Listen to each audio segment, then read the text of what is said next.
Ouais. Bonjour, bonsoir. Très chers sœurs et frères camerounaises, camerounais, très chers sœurs et frères africaines. Donc, un message pour Pendekoka également. Pendekoka, Christian, a réussi à détourner l'attention des Camerounais de la situation actuelle au Tchad. Parce que le coup d'État militaire et constitutionnel au Tchad concerne tous les Camerounais. D'ailleurs, le passeport du leader tchadien, du leader de la résistance tchadienne, de la résistance pacifique tchadienne, Succès Masra a été retiré. Ça veut dire le régime tchadien, cette tyrannie française du Tchad, utilise les mêmes méthodes que la tyrannie française du Cameroun. Donc, Christian Pendekoka est parvenu à faire en sorte qu'au lieu que les Camerounais soient concentrés sur le gré à gré au Tchad, le gré à gré monarchique, sur le gré à gré qui se prépare au Cameroun avec Frambia, qu'ils sont en train de préparer, que la France se prépare pour prendre le pouvoir au Cameroun, qu'est-ce que Christian Pendekoka fait? Il détourne l'attention des Camerounais afin que les Camerounais soient en train de parler de SCSI. Il détourne l'attention des Camerounais. Une affaire qui aurait pu être réglée en interne. Une affaire qui aurait pu être réglée en interne. En tant que politicien, Pendekoka sait pertinemment, il sait pertinemment que lorsqu'on fait de la politique, on ne peut pas se permettre d'exposer des problèmes internes d'une coalition ou d'une organisation politique qui peuvent plutôt bénéficier à l'adversaire ou à l'ennemi. On ne peut pas donner le bâton à l'ennemi pour nous frapper. Ça veut dire quoi? Je reviens sur ça.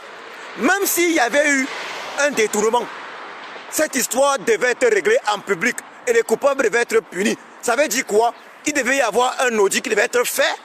Et lorsque l'audit aurait été fait en interne, ce n'est que lorsque l'audit aurait été fait et qui aurait déterminé qu'il y a eu vol, à ce moment-là, la personne devait être punie et poursuivie en justice. C'est une histoire qui devait se faire en interne.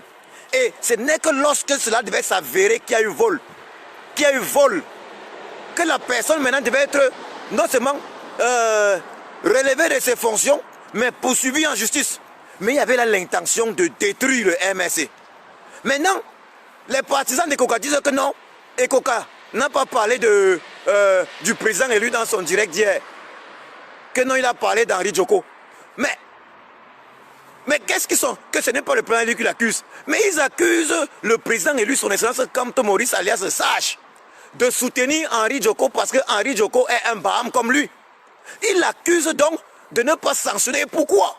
Parce que ces gens-là, Pendekoka et tous ces gens-là veulent dire que le président élu, son excellence Kamto Maurice alias Sage, n'est pas différent du tyran Bia qui n'a jamais puni ses frères du village qui volaient. Ils vont aller jusqu'à dire que le tyran Bia m'a envoyé ses frères du village en Kolnengi. Mais que son excellence Kamto Maurice alias Sage n'a pas pu punir Henri Djoko qui est pourtant innocent. Parce que on a là les audits de trois films, 3 compagnies spécialisées dans les audits internationaux des États-Unis, de l'Hollande, de l'Inde. Et Koka lui dit qu'il ne croit pas en ça.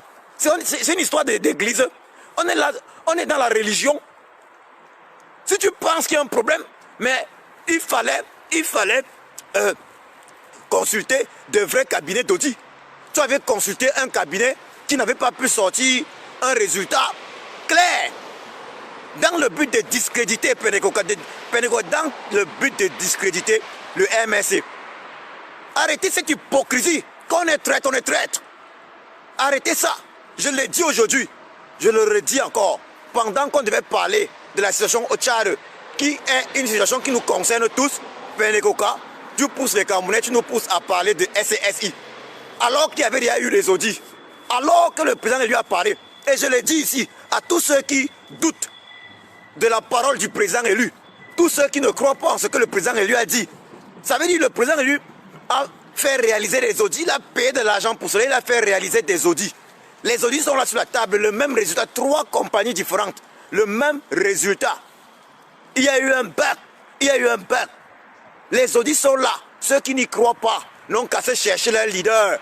Ils n'ont qu'à se chercher leur leader.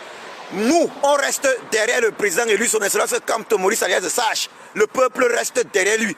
Ceux qui ne croient pas en lui n'ont qu'à se chercher leur leader. Mais je rappelle à tous ceux-là que Si Papa Kamto, si le président élu, son essence Kamto, oui, alias Sage, n'avait pas marqué le pénalty, s'il n'était pas parti au Conseil constitutionnel, on ne devait pas être là où on est. Donc je dis à tous ceux qui ne croient pas à lui, qui viennent raconter du n'importe quoi sur la toile, que non, Ekoka ceci, allez travailler avec Ekoka. Allez travailler avec lui. On ne prie personne, allez travailler avec Ekoka.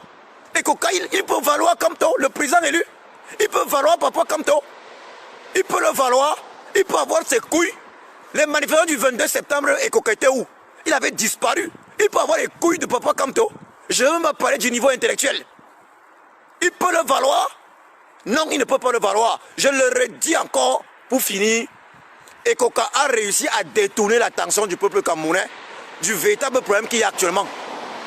La France a démontré, le président français Emmanuel Macron a démontré la semaine passée au Tchad que la France décide de qui est président en Afrique ou pas. En Afrique, elle a décidé, c'est elle qui fait et défait les monarchies en Afrique francophone. Vous voulez quoi de plus? On sait qu'il faut un combat, il faut que les leaders, je l'ai dit ici, les leaders de l'opposition des pays africains doivent s'unir. Et c'est à ce moment-là où Ekoka vient créer la division. Des choses qu'il n'aurait plus réglées en interne. Ils viennent exposer cela. On lui a demandé maintenant, bon ok, le rapport, comment il a géré SCSI au Cameroun. On te dit comment tu as géré SCSI au Cameroun. Toi, tu dis que non, il y a eu le bug. Mais dis comment tu as géré SCSI au Cameroun. Le président est lui qui t'a nommé, te demande des comptes. Mais tu racontes que non, il ne t'a même pas nommé d'ailleurs. Il te demande des comptes pour faire son rapport moral comme il a dit. Il te demande des comptes. Mais non, là, toi, tu détournes l'attention des Camerounais. Est-ce qu'on devait t'en compter de parler de SCSI? La preuve que tu es un traître, Pendekoka, c'est que tu poses des actes qui profitent au régime de Yaoundé. Tu poses des actes qui profitent à la tyrannie française de Yaoundé, dont le préfet, ou plutôt le sous-préfet, est le tyran Biabi Vondopol Barthélemy. À qui profitent tes actes? À qui profite le crime? J'ai dit, même s'il y avait eu détournement, c'est en interne que ça devait se gérer. Ça devait se régler en interne. Paul-Éric Kingepek avait dit qu'il y avait Ekoka qui devait encore trahir le président élu, qui avait Ndoki, Michel, et qui avait N'Djamen. Et voilà qu'on a déjà. Voilà, on se rend compte qu'il ne s'était pas trompé. On attend maintenant que Ndoki Michel aussi sorte. On se rend compte qu'il ne s'est pas trompé parce qu'il savait où il se rencontrait. Il savait où il se rencontrait. Il faut dire que Chiapossi veille sur Papa Kamto. Notre créateur veille sur Papa Kamto, sur le président élu. Parce que c'est incroyable. S'ils n'ont pas été emprisonnés, ils n'ont pas pu l'emprisonner. Pardon, s'ils n'ont pas pu l'empoisonner en prison, ils veillent sur lui. Les Ekoka pensaient que les contacts d'Ekoka du régime de Yaoundé lui avaient fait comprendre que très probablement que le tyran, ça c'est clair, que le tyran devait garder le président élu en prison définitivement. Donc quand Ekoka lance son histoire sur SCSI Cameroun pour discréditer le MSC, Henri Djoko et le président élu, ça c'était en début novembre. Le président élu était séquestré depuis déjà septembre, depuis le 20 septembre. Il ne savait plus que le président élu devait sortir de prison. Le but c'était de prendre sa place. Mais ça ne se passe pas comme ça. Ceux qui veulent te suivre non qu'à te suivre Pendekoka, on ne les empêche pas. Ceux qui sont dans la résistance et ont trouvé que c'est toi leur leader, qui te suivent. L'objectif général, c'est de libérer le Cameroun, sauf si votre objectif est différent. Et votre comportement nous laisse vraiment dubitatif. Quelle trahison!